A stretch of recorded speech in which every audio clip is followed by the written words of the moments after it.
శ్రీకాకుళం జిల్లా ఎచ్చర్ల ఎమ్మెల్యే ఈశ్వరరావు వ్యాఖ్యలను ఖండించారు వైసీపీ మాజీ ఎమ్మెల్యే గొర్లె కిరణ్ కుమార్.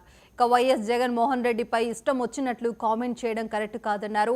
ఆయన మాట్లాడే తీరు మార్చుకోవాలని సూచించారు. మళ్ళీ ఇలాంటి వ్యాఖ్యలు చేస్తే చూస్తూ ఊరుకోమని హెచ్చరించారు.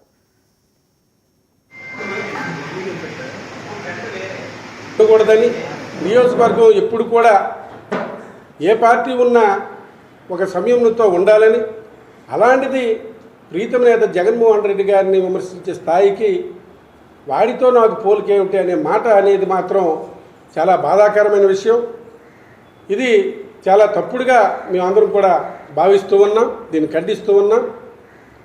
ఈరోజు ప్రజలకి మేలు చేస్తామని చెప్పి ప్రగల్భాలు పలికి అబద్ధాలు చెప్పి 50 సంవత్సరాలకే పెన్షన్ ఇస్తామనో, లేకపోతే ప్రతి ఇంట్లో ఉన్న ప్రతి ఆడపిల్లకి 1500 ఇస్తామనో, లేకపోతే గ్రామాల్లో ఉన్న అభివృద్ధి కార్యక్రమాలు చేసేస్తామనో, లేకపోతే తోటపల్లి నీరు తీసుకొస్తామనో, నారాయణపురం ఆనకట్ట కట్టేస్తామనో తప్పుడు ప్రచారాలు చేసుకొని ఈరోజు తప్పుతావుల అధికారంలోకి వచ్చి ఏ సంక్షేమ పథకాన్ని కూడా ఈరోజు చేయకుండా తన ఒక నవ్వుకోట అక్కడ అసెంబ్లీలో ఉన్న వాళ్ళ పెద్దలు చంద్రబాబు నాయుడు కానీ పవన్ కళ్యాణ్ కానీ వాళ్ళ దృష్టిలో పడడానికి వాళ్ళ దగ్గర పేరు మెప్పు పొందుకుంటే రేపు ఇంకేదో పదవులు వచ్చేస్తాయని తప్పుడు పేలాపలు పేలితే ఎవరు కూడా సహించే పరిస్థితి కూడా ఉండదని కూడా ఈ సభాముఖంగా పత్రికాముఖంగా